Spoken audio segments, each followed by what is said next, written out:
Greetings, Internet scholars, and welcome to a very special edition of Twisted Signals. This is your Jesse Stiles, and today we are going to be making some impulse response recordings. I have hiked out to one of my favorite places in Pittsburgh, Pennsylvania. I am in the middle of the Hayes Woods Forest, and we are going to be making a sound recording here that's going to allow us to model the acoustic properties of this space on any audio signal using a special process called convolution reverb.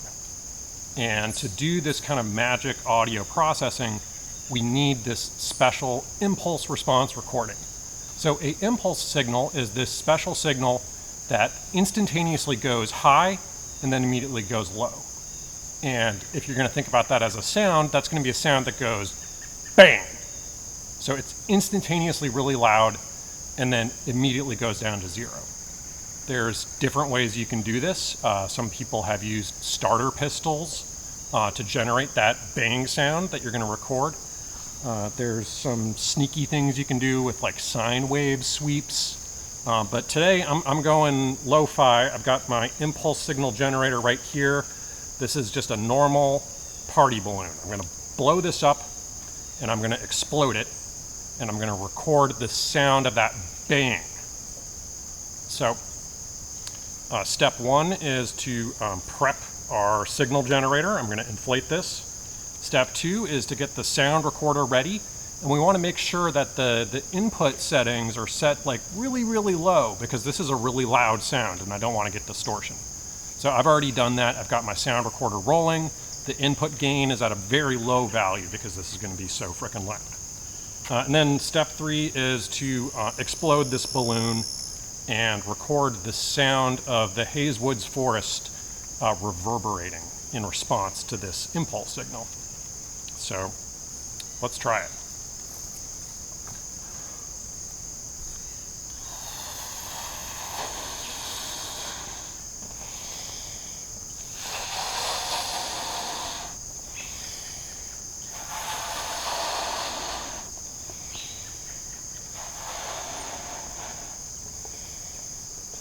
Okay, I think we've got it. So I need something that's going to explode this balloon. Hopefully this stick is pointy enough. So I'm going to explode it.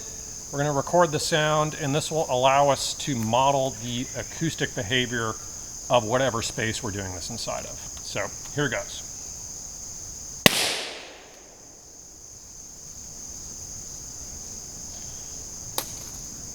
Okay.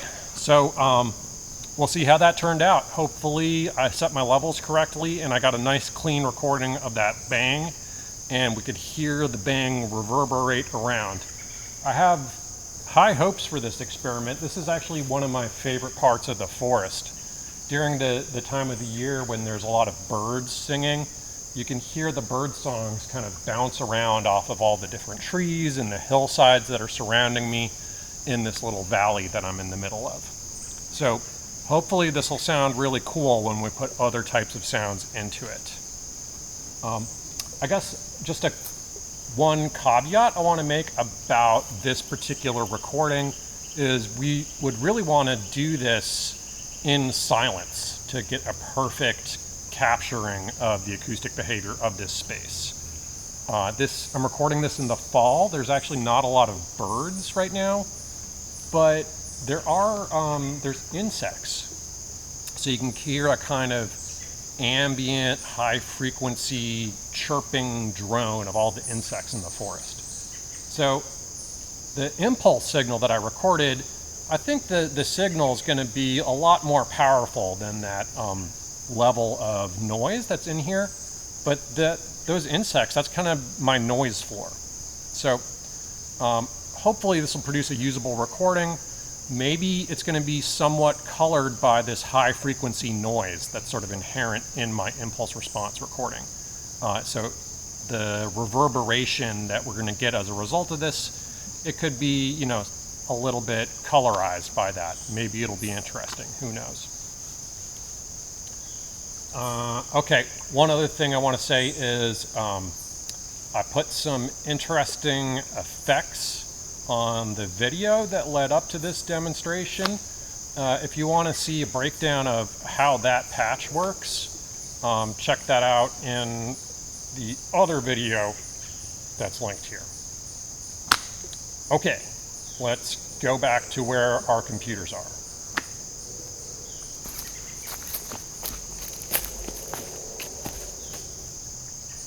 Okay, we're back at our computer. I have copied out the sound recording that we made in the forest, and we are going to open this with Audacity. Audacity is a free open source sound editing application that was developed right here at Carnegie Mellon University, and it works on many different platforms.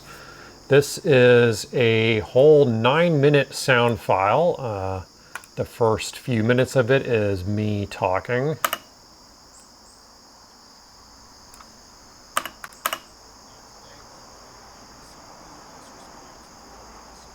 And then you can see very clearly in the waveform, this is the part of the sound recording where we exploded the balloon to make our impulse response recording. And that's the part of the sound we want. We're gonna edit out just this one part that is the impulse response recording.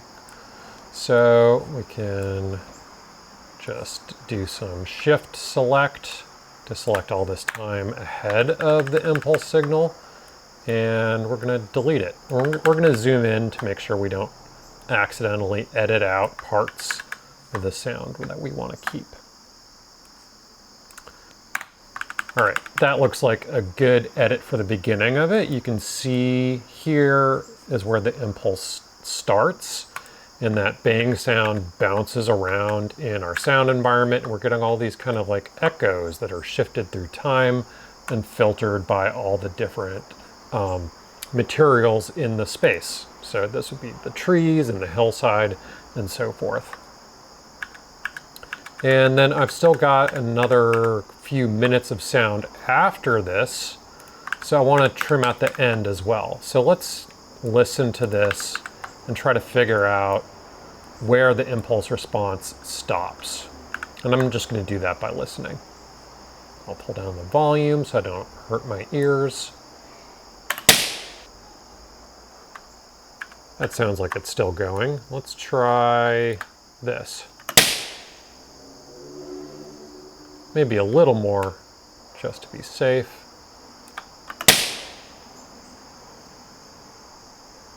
Okay, so 3.5 seconds to me sounds like we can hear all of the reverberation of the bang in that amount of time. So if we want to trim this, another way to do this is you can go to Remove Special and say Trim Audio. And now we've just got this short segment that is the actual impulse response. So let's export audio, and we're going to make a WAV file, and we'll call this Haze IR. We're going to map the channels 1 to 1. There's metadata if you want it. And we're done. Let's look at Max. Okay, here we are in Max. This is the patch we're going to use to do convolution reverb. The SF play tilde, this is the object we're going to use to play the sounds that we want to reverberate.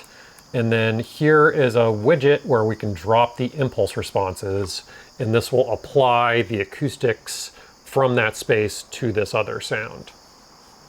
So we're going to start off by listening to Alvin Lucier. Different from the one you are in now. I am recording the sound of my speaking voice. I am sitting in... Okay, down here is a dry wet fader. So when it's at dry, we're hearing the unaffected sound file. And when we drag this over to wet, we are going to hear the output of this object, multi-convolve tilde, which is going to do convolution using this impulse response. So let's drag in the impulse response that we just made from the Haze Woods. So you can see our bang is loaded in there. Let's go back to dry, and then we'll just pull it over to wet to hear the difference. Room. Different from the one you are in now. I am recording the sound of my speaking speaking voice. I am sitting in a room different from the one you are in now. I am. So that's pretty remarkable. It really does sound like Alvin Lucier is sitting in the forest. It has the feel of that space. And in fact, if you listen really closely, I think you can even hear those insects a little bit. I am sitting in a room different from the one you are in now. So this is the magic of convolution. Using this special recording, the impulse response recording, we can model the acoustic behavior of many different spaces. So in my IRs folder, I've got a few other impulse responses we can try out. This is a room at Carnegie Mellon University. In fact, this is the room where ordinarily I teach this class, the Media Lab. This semester I'm teaching it from my backyard because of COVID. But this is an impulse response recording we made in the Media Lab. We can listen to this just as it is.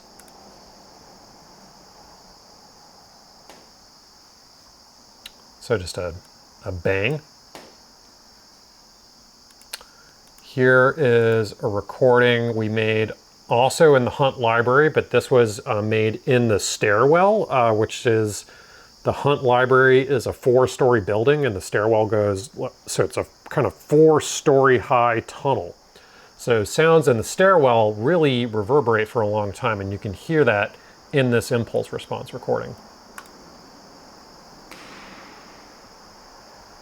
So you can really hear the bang bouncing around inside that stairwell. Here's another really bouncy space at CMU. This is our racquetball courts.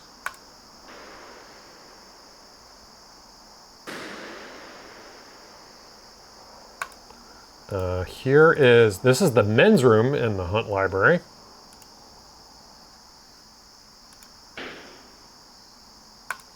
And here's actually a room I've never been in, but one of the women in my class made this recording. This is the women's room in the Hunt Library.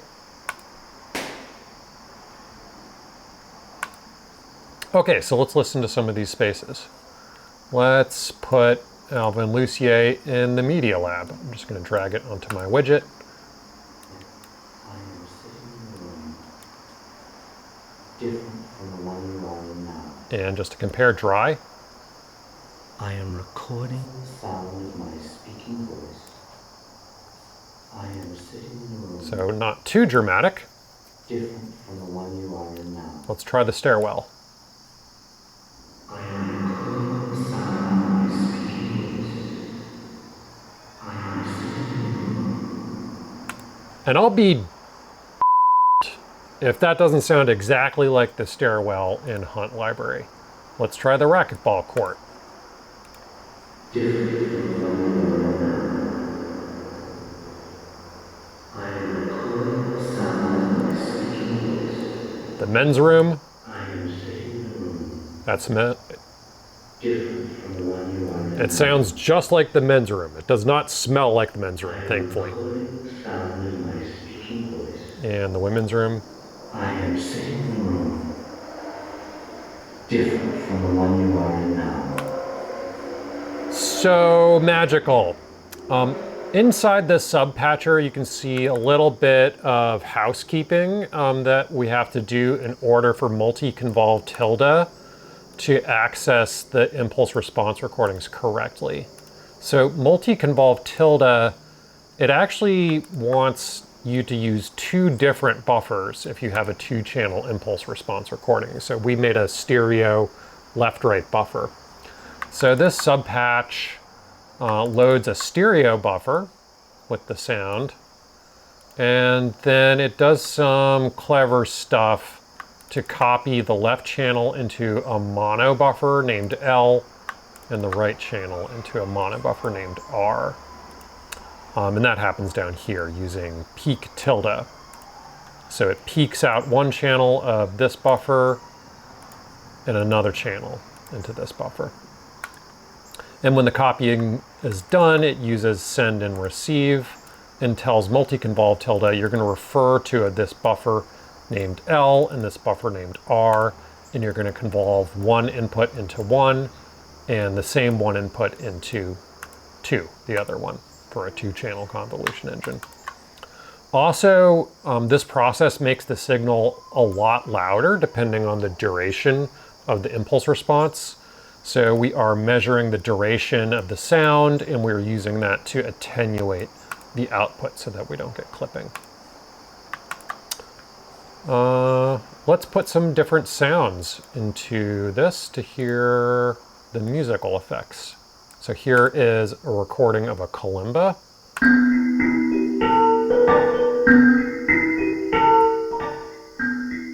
That's a kalimba in the women's room.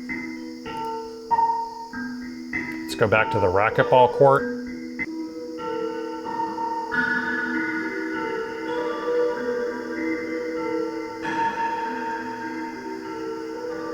And let's go back to the forest.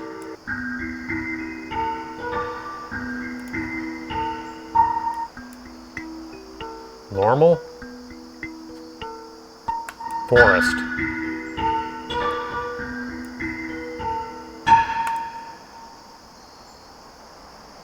And you really can hear the insects. It's such a cool little artifact that came from this imprecise method I used for making my impulse response recording. You can also do some experimental stuff here. So currently we are using this convolution engine sort of in the traditional correct way. We are loading impulse response recordings into it. But we could put sounds into here that are not actually impulse responses. So let's put some drums into here.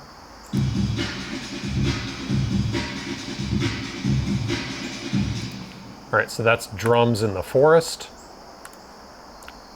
How about drums in the media lab? Drums in the men's room.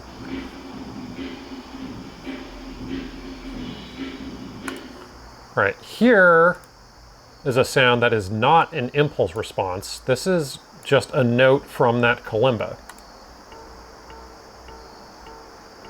So I just trimmed out one of those notes. Let's pretend that this is an impulse response. We can drag it in here.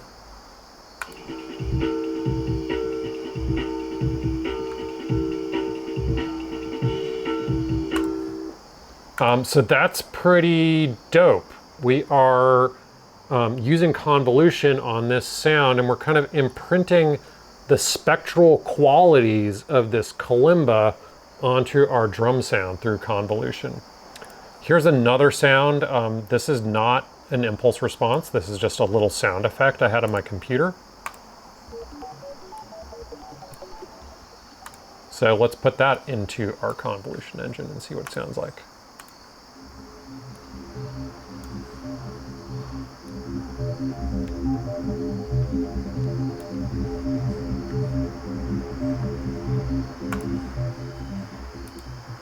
So we got some like pretty awesome, weird sound effects by doing that. We can also edit these impulse responses in different ways to get different kinds of sounds out of them. So let's open up our impulse response from the forest. And one common trick you can try is just to reverse this sound. So this is going to be a bang in reverse. Let's export that as a new sound. And we'll call it Haze IR reversed. Boom, boom. And let's go back to max and drag in our reversed impulse response.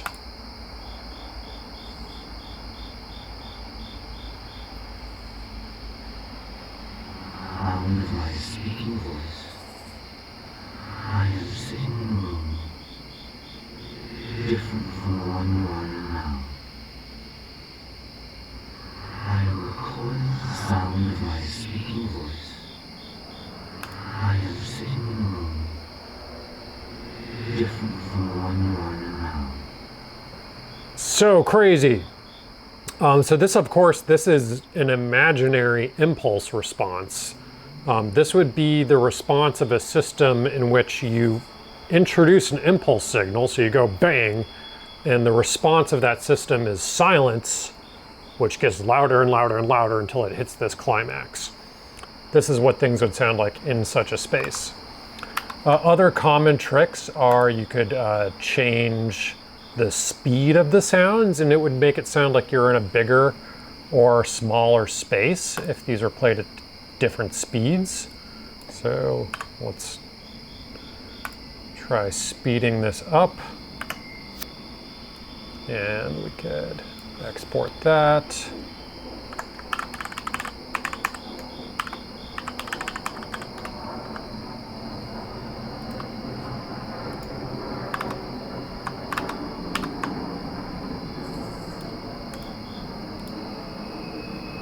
I am recording the sound of my speaking voice.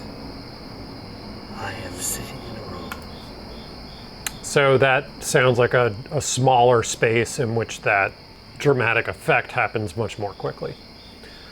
So that is how we do convolution reverb, using impulse responses and using processors that can load these impulse responses and apply convolution to another incoming signal. Let's look now at how does this actually work.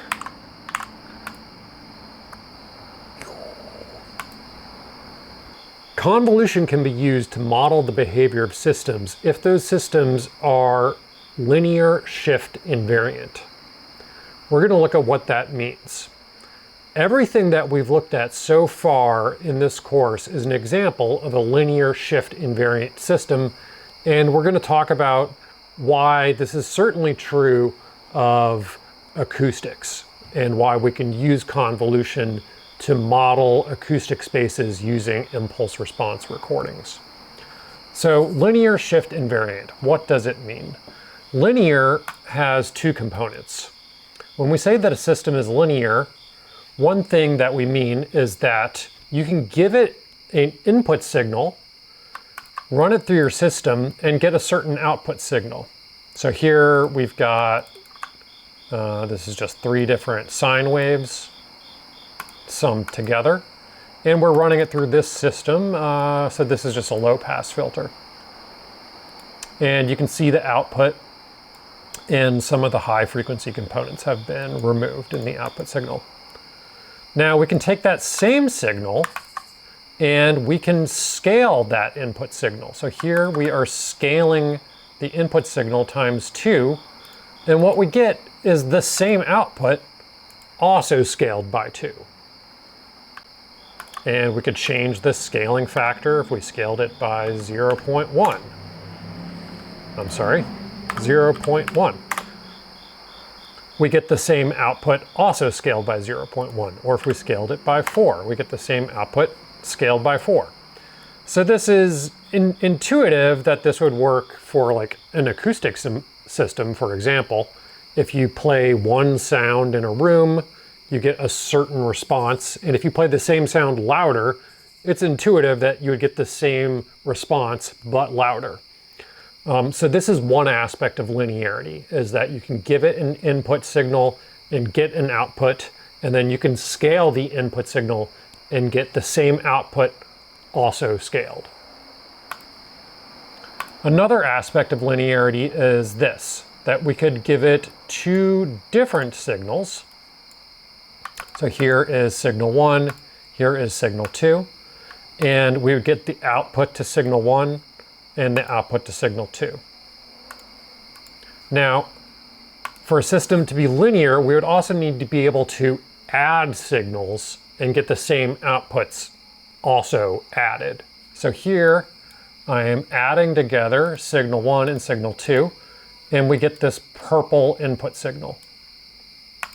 And I'm taking the outputs and I'm adding together the outputs to give me this purple output signal.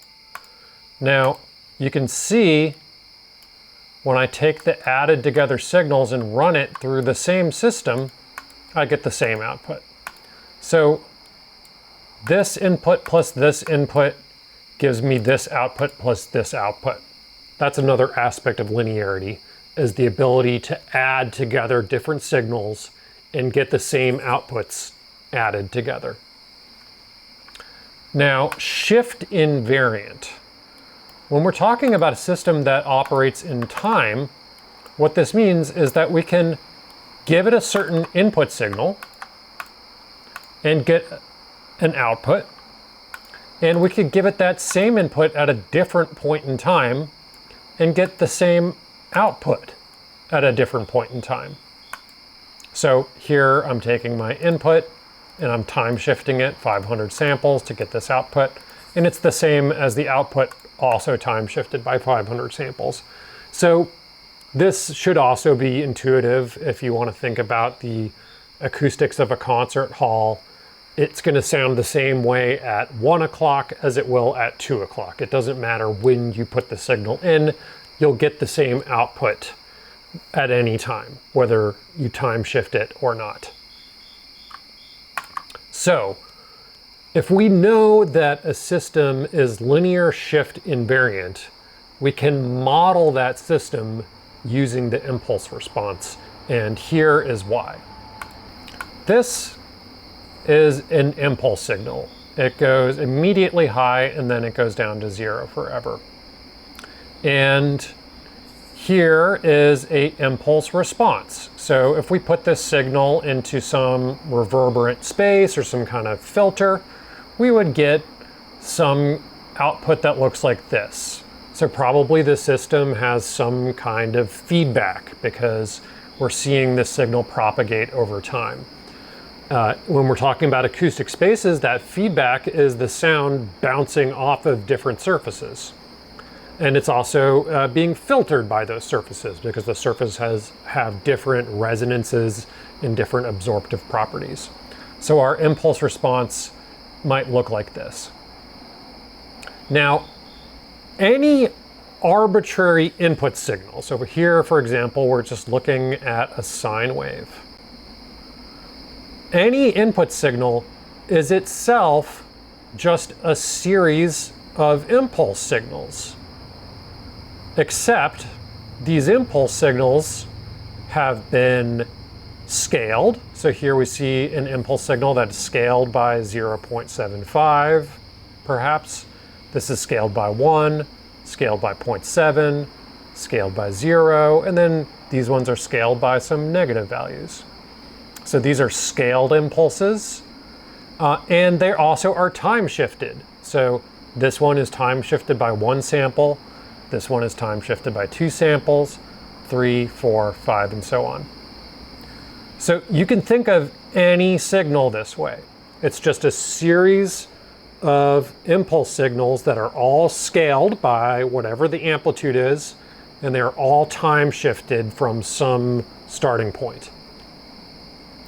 So since we know what the response to an impulse is, we can then make the response to this arbitrary input signal if we just take our impulse response, scale it, time shift it, and then add it together with all the other impulse responses. So in this input signal, we have 4, 5, 6, 7, 8, 9 different impulse signals.